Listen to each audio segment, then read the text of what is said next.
Oi, gente, tudo bom? Estou muito feliz em te ver de novo. E vamos continuar falando de sentimentos. Mas como assim continuar falando de sentimentos? Então, eu já fiz alguns vídeos sobre o tema que estão aqui embaixo. E todos esses vídeos se baseiam sempre na minha experiência como professora aqui em Berlim, na Alemanha, da disciplina Lebenskunde, que eu ensino de primeira a sexta série. Lebenskunde é como aula, assim, ética ou filosofia para crianças. E no momento de primeira a segunda série, estou trabalhando com o tema sentimentos. Hoje é o sentimento... sentimento do medo.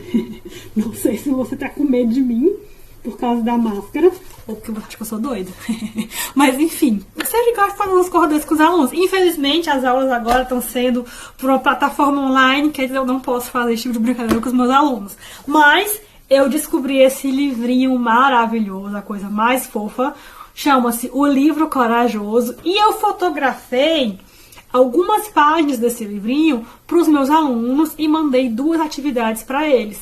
Porque eu acho que nesse momento, nessa época de coronavírus, é muito importante você lidar com seus sentimentos, né? Esse livro eu usei de primeira e segunda série, que aqui é um grupo só. Quer dizer, as crianças na minha aula têm as mesmas atividades e elas têm por volta de 6, 7, 8 anos. E com certeza muitas devem ter medo, ou do vírus, ou porque talvez os pais estão sem trabalhar, estão sem dinheiro, enfim, por vários motivos. E exatamente eu quero saber do que elas têm medo, o que leva elas a ter medo nesse momento, para quem sabe dar um apoio e dar ideias de como é que elas podem lidar com medo. Além desse livro, também veio um vídeo para os meus alunos, que infelizmente o livro só tem alemão, mas eu posso mostrar uma traduzida. E o vídeo também só tem alemão, então fica difícil, né? Então eu vou pegar e apresentar esse livrinho para vocês, porque vale super a pena. Mesmo que esse livro não tenha tradução para o português, você pode pegar a ideia geral dele e usar ou com seu filho ou filha, ou em sala de aula. Enfim, a ideia é muito bacana. É um livro para criancinhas, né? Nessa idade mesmo, mas eu acho que o livro tem uma abordagem muito boa. Ele começa falando que todo mundo tem medo. Não só seres humanos, mas também animais. Que os homens pré-históricos tinham medo e que isso era uma coisa boa. Porque através desse medo eles conseguiam sobreviver, né? Ele fala realmente que o medo é super importante para a sua sobrevivência, que é a placa do cachorro. Aí fala que cada um tem medo de coisas diferentes. Alguns têm medo de formiga, outros têm medo de dentista, ou medo do escuro, medo de aranha, medo de tempestade, medo de vampiro, medo de cachorro, medo de monstro, medo de avião. E assim por diante, né? Aqui, caso, medo de rato, medo da morte, enfim, não vou ler todos os exemplos, são muitos mais exemplos aqui de medo, medo de injeção, enfim. E aí, essa é a atividade que eu mandei para os meus alunos, que é o quê? Do que é que você tem medo? Porque o primeiro passo para se lidar com medo é ter consciência do que é que você tem medo. Porque caso você tem medo e não sabe nem de quê. Então, a minha primeira atividade é que as crianças, né, pensem, o que eu tenho medo? Porque a partir do momento que você tem clareza o que é o seu medo, você pode trabalhar, buscar ajuda, falar com seus pais, com seus irmãos, com um amigo. E então, essa atividade também é bem bacana, que tem o corpo e tenta descobrir quais são as reações que o meu corpo tem quando eu tenho medo. A cabeça, talvez eu possa ficar um pouco tonto, as mãos suam frio, as pernas tremem, eu sinto algo na minha barriga. De você se observar. Quando eu tenho medo, o coração bate forte. O que acontece comigo? Até mesmo para a criança aprender a reconhecer. O que eu sinto agora é medo, né? Então, muito bacana. E, enfim, a outra coisa que ela fala, que às vezes é bom sentir medo, que é a história da Chapeuzinho Vermelho, né? Fala, quando seu pai ou sua mãe ou alguém te conta uma historinha, mas você está em segurança, sentir medo é uma coisa boa. Né? Falando aqui das criaturas inventadas, dos fantasmas, vampiro, né? Aqui, pergunta se você já se vestiu, já se fantasiou de algo do qual você tem medo. E muito bacana, das partes que eu mais gosto, é que ela fala aqui, medo é um sentimento muito estranho. Da onde que vem o medo? Então ela procura investigar possíveis origens do medo, que é muito bacana como ela faz. Ela fala aqui, a mãe gritando com medo da vespa. Então, às vezes, você herda simplesmente o medo dos seus pais, né? Seus pais, sua mãe, seu pai tem medo de algo, aí acaba que você absorve. Você nem sabe porque que você tem medo, você apenas imita. Ou, às vezes, você tem medo porque alguém inventou algo, né? Tipo, medo de Deus. Alguém fala, não faça isso. Quer dizer, você sempre tem medo de Deus, do diabo.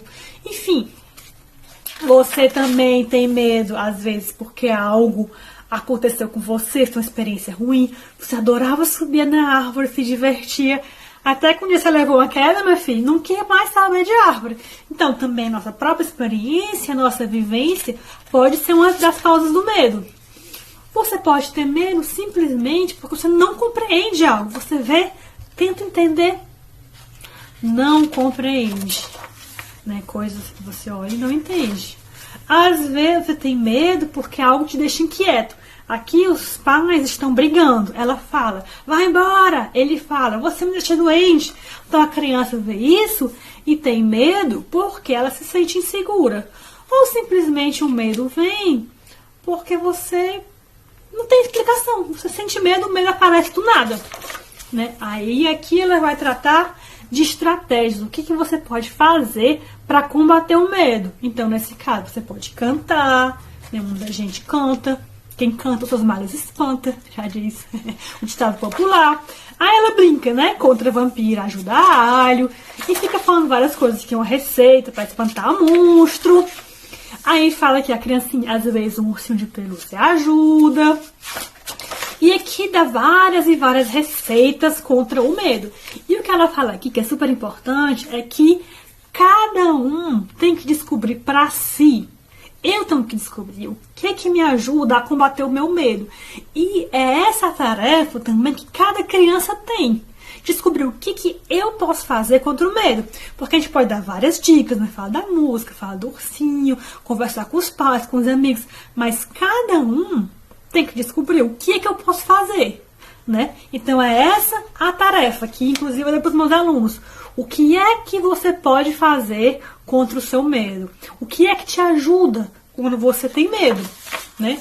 Aqui tem a meninazinha pensando em relação ao cachorro, ela racionaliza e fala, ai, na verdade, o cachorro é tão pequeno, né? Porque ela quer comprar o sorvete e ela tem medo de cachorro. Então ela pensa, vale a pena, né? Vale a pena. Eu sou mais. E ela descobre, não, o cachorro, na verdade, ele nem quer nada comigo, ele é um cachorro amigo. Às vezes você pensar e refletir ajuda contra o seu medo. E também ela fala que realmente tem coisas que você tem medo e que ninguém pode evitar, né? Aqui no caso da morte. Então, o que eu achei muito bacana é que esse livro é um livro infantil que trata o medo de forma complexa. Tipo, aqui também um medo, né? A criança que vê a mãe com o bebezinho e pensa, ai, será que minha mãe ainda me ama? E aí ela fala, às vezes tem medo, diferente do medo da morte, que você apenas conversar com os seus pais já resolve. Porque na hora que a meninazinha aqui perguntar pra mãe, mãe, você me ama ainda? É claro que a mãe vai falar que ama e vai explicar. No caso da morte é um outro tema, outro problema, outro dia, outro tema. É um tema muito complicado. Mas é importante falar também disso, mesmo com crianças, obviamente, né? Então, ela tenta mostrar que você pode, de fato, combater o medo com uma estratégia super simples, né? Como aqui, por exemplo, a criança vê um monte de monstro. Quem é que nunca viu isso quando era criança, hein? Via cabeça, via olho, Ave Maria, via vendo o espelho, pelo amor de Deus. Tinha uma fantasia enorme. Então você liga a luz, acabou o medo, não tem mais monstro nenhum. Às vezes ela fala também que apenas estar em companhia já ajuda. E no finalzinho aqui do livro ela mostra, né, ele tem medo aqui de tocar flauta, que às vezes você superar o medo gera uma grande recompensa, né? Todo mundo, aplaudindo, gritando bravo, pé de bis. Então que às vezes enfrentar o medo vale super a pena. Ah, sim, isso aqui que eu não mostrei, que eu esqueci, que é muito importante, que é isso aqui, ó. Que tem coisas que não são sinal de coragem, mas sim de burrice. Porque esses 3 aqui, ó, falaram: se você não atravessar a rua de olho fechado, você é medrosa. Aí a autora fala: não, isso aqui não tem nada a ver com coragem. Atravessar a rua de olho fechado é burrice. Tá até bem grande aqui, ó. Burrice, burrice pura. Então, nem tudo é sinal de coragem. E às vezes é um grande sinal de coragem falar que você tem medo. Medo de nadar, medo de dar um pulo na piscina funda, né? E às vezes o maior sinal de coragem é simplesmente falar não e ajudar alguém. Ele fala que pare e vai ajudar. Então, eu pergunto pra você, do que é que você tem medo? E o que é que você faz pra combater o seu medo? Fala comigo. Se você tem filho, filha, se você é professor, professora, o que é que você faz? O que é que você recomenda para os seus alunos? Fala comigo. Dá um like, me motiva. Eu tô aqui abrindo meu coração, mostrando minha estante livre para vocês, superando o meu medo, porque eu sou uma pessoa tímida. Estou aqui superando o meu medo, falando sozinha para essa câmera. Olha aqui, superando o meu medo com essa máscara. Então fala comigo, fala do que você tem medo, fala que você teve medo de mim. Teve não, né? Aposto que não. Mas fala comigo, dá um like, eu espero seu comentário. Grande beijo e até a próxima. Aqui, nosso livrinho corajoso. Tchau!